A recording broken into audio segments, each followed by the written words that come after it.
You're listening to today's inspirational message on the Proverbs with Kurt Bjorklund.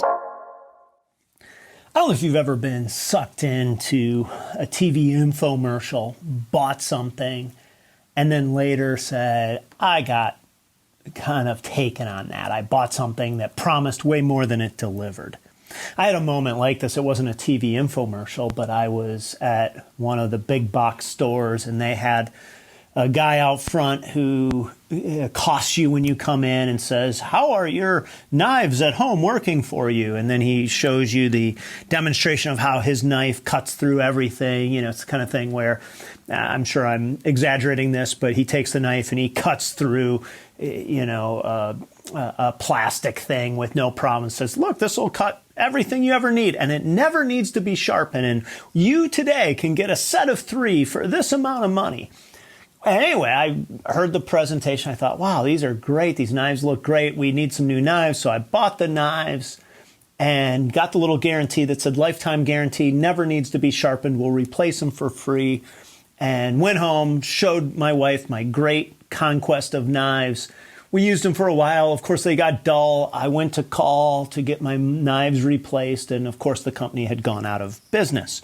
Now, I tell you this story because of course, knives need to be sharpened.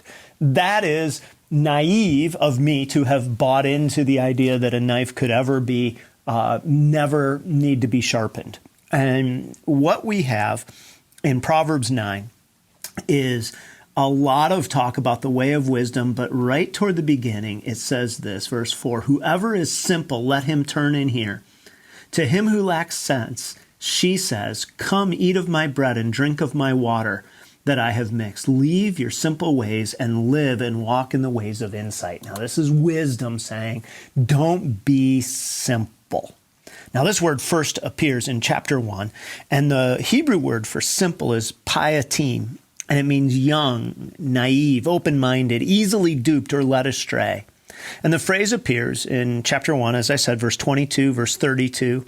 It appears in chapter 7, verse 7, chapter 8, verse 5, chapter 9, verse 4, 6, and 16, which is what we're looking at today, chapter 14 and 15, or chapter 14, verse 15, verse 18, chapter 19, verse 25, chapter 20, verse 19, chapter 21, verse 11, 22, verse 3, and 27, verse 12. Now, I tell you that because this is a theme in the book of Proverbs.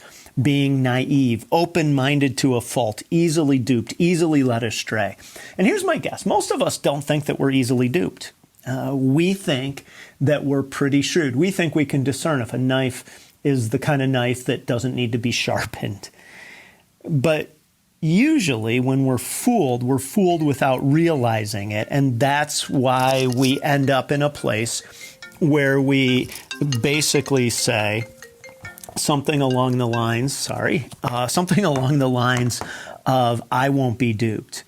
And when we're easily influenced or misled or enticed to a fault, what happens is we're not practicing insight, as it says here, or prudence. Chapter 1, verse 4 addresses this.